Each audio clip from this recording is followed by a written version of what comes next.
Every politician is elected on the promise of delivering welfare. But there comes a tipping point, and sooner or later, that point is reached first by those who elect and not by those who are elected.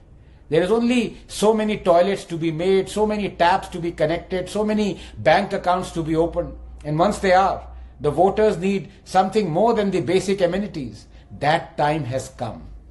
That time has come for Prime Minister Modi to stop discrimination against 1 billion Hindus. Discrimination that is legal, social, educational and constitutional. To address this issue later would be too late. Quite possibly, it already is. If Modi's first and second terms were to save Indians, toilets, gas, tap water, loans, bank accounts, health insurance, homes, COVID vaccines, Balakot, the third must be one that saves India. And India cannot be saved if Hindus aren't. The Hindus do not ask for appeasement, they never have. The Hindus do not even mind if people belonging to other religions are appeased. All the Hindus ask for is that the discrimination carried out against them be ebbed, if not stopped altogether. Is that too much to ask?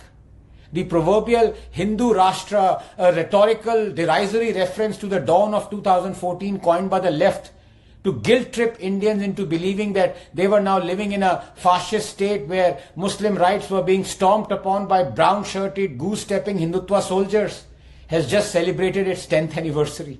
10 years of apathy and inaction, of prejudice, of constitutional and judicial discrimination, not against Muslims, but against Hindus. To those who claim we are now living in a totalitarian Hindu Rashtra, one must ask, what kind of a Hindu Rashtra is this where 1 billion strong Hindus have been through our parliament, courts, education system and our constitution reduced to not just second class but rather 8th class citizens? What kind of a Hindu Rashtra is this where Durga Puja and Garba celebrations are stoned with impunity, where a sitting Prime Minister claims minorities have the first claim to resources?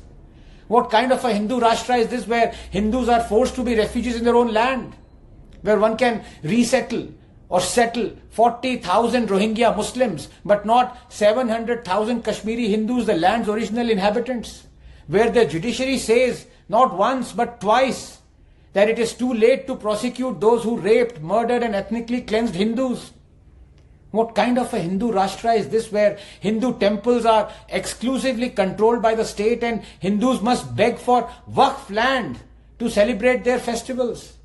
What kind of a Hindu Rashtra is this where the Right to Education Act discriminates only against Hindus and their schools, forcing thousands of them to shut down? What kind of a Hindu Rashtra is this where genocidal monsters like Aurangzeb and Tipu are eulogized through state-sponsored publications, naming of roads and organizing of festivals? What kind of a Hindu Rashtra is this where a law was about to be enacted through which only the Hindus would have been held guilty in a communal riot even if they were in a minority, for example in Kashmir? What kind of a Hindu Rashtra is this where court judgments like the Sabarimala and legislative enactments like the Hindu Code Bill purport to reform only Hindu religious practices, but dare not touch practices of other religions, and if they do, their decisions are promptly reversed like in the Shah Bano case? What kind of a Hindu Rashtra is this where the Places of Worship Act continues to deny Hindus their legitimate right to correct historical injustices, where the Waqf Act gives overarching powers to Muslims to declare a 1500-year-old Hindu temple to be on Islamic land when Islam is only 1300 years old? If this is how a Hindu is rewarded in a Hindu Rashtra, honestly, he'd much rather be in a Muslim Rashtra, because then at least there'll be no pretense of equality. A kafir will get what he deserves. Prime Minister Modi, I'm sorry, but all religions are not the same. Sarv Dharma Sambhav is a cool aid we and 1 billion others have been forced to gulp down for generations. It has guilt-tripped us into a downward spiral of self-loathing. Please understand, for India to survive as a plural, all-accepting land, Hinduism and Hindus must survive. And they will not, as long as we have legislations that discriminate against Hindu temples, Hindu schools, Hindu rights, Hindu refugees and Hindu history.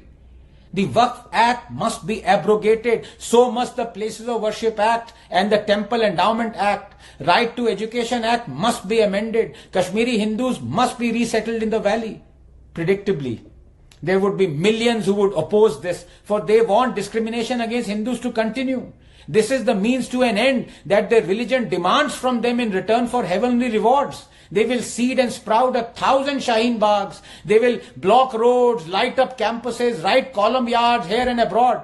Let them.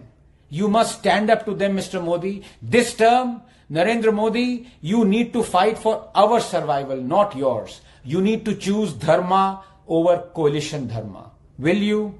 Can you?